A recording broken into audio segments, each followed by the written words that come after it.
Hello and welcome back to Lard Island for this part 2 of our look at Chain of Command, our forthcoming set of World War II rules due for release in the summer of 2013. What we're going to be doing today is having a look at command and control, so we'll give you a feeling and an opportunity to understand exactly the way that aspect of the rules are played out on the tabletop. Chain of Command breaks the game down into a series of turns, each made up of an unspecified number of phases. A turn could end unexpectedly at any time, or it may be ended intentionally by a player should he fulfill certain game requirements. Generally, play will ebb and flow through a series of phases, sometimes the player having just one phase before the initiative returns to his opponent, sometimes enjoying multiple phases of play in sequence. Each phase of play allows the controlling player to put together a sequence of actions and make a number of command choices. But how does this work? The options presented to each player in his phase of play will be determined by the rolling of command dice. These are standard 6-sided dice.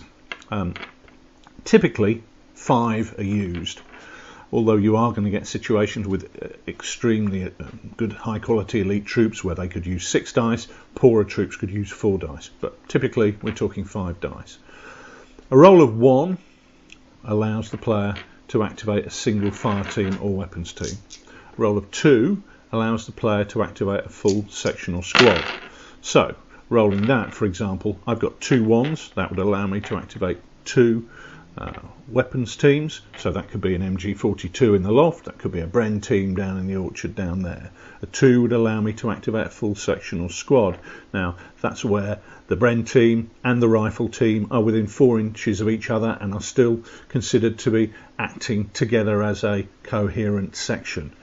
Were they split up, then the 2 1s could have been used for the Bren to lay down fire and the rifle team to activate a manoeuvre. A roll of 3, activates a junior NCO, these being the corporals running their sections. Leaders have certain key abilities which enable them to initiate actions which cover multiple phases, such as putting a unit on overwatch, allowing them to cover a potential area of enemy approach, and that unit will stay on overwatch over a number of phases. Rolling a 4 activates a senior leader. Now typically in a game of this size we're talking about a platoon sergeant or a lieutenant commanding the platoon. They use their greater influence, their greater command ability to control their force. Leaders can rally men to improve their morale if it starts falling, lead them into action and drive them on towards achieving their goal. Those dice are rolled together and the player will then determine what he wants to do and what he wants to activate within that phase and the order in which he activates them. Now we talk about 5s and 6s. Now they're quite different. Rolling a 5 has no immediate benefit. It simply increases the running tally on what we call the chain of command dice. Now we use particularly oversized dice just to keep this separate so you don't accidentally pick it up and roll it. Now bringing my chain of command dice up to a 1 really has no effect. But as a number of 5s are rolled over a number of turns, once this reaches 6, it becomes a useful tool that can be used for a number of purposes. A chain of command dice allows a player to interrupt an opponent's phase. It allows a player to end the turn, which has a number of effects on the game. It allows the player to move a jump-off point. Now, a number of choices are presented, but the player must consider the fact that chain of command dice are very few and far between and are a very, very valuable asset. Rolling a 6 determines the phase sequence. If I roll 1 or no 6s, then the next phase will be my opponent's phase. If I roll 2 6s, then the next phase will be mine. This reflects me spotting a fleeting opportunity to seize the initiative and take charge of the battle.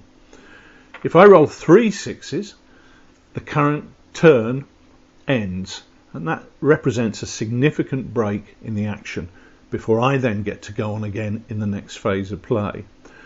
Where 4 6s, and this is becoming quite unusual, are rolled, that repeats that, the turn ends, the next phase of play is mine, but you're also getting a random event.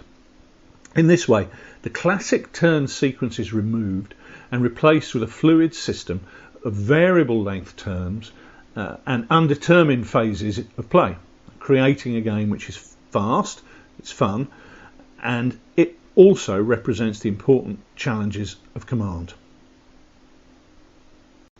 So, that's the end of the overview of the turn sequence, the phases, and the way the command dice allow players to activate their troops during their phase of play. What we're going to do now is take a break here and end this section of the video, and before we move on to look at movement, the nuts and bolts of combat, firing, close combat. So hopefully you'll join us for part 3 of this film on Chain of Command very shortly. Thanks.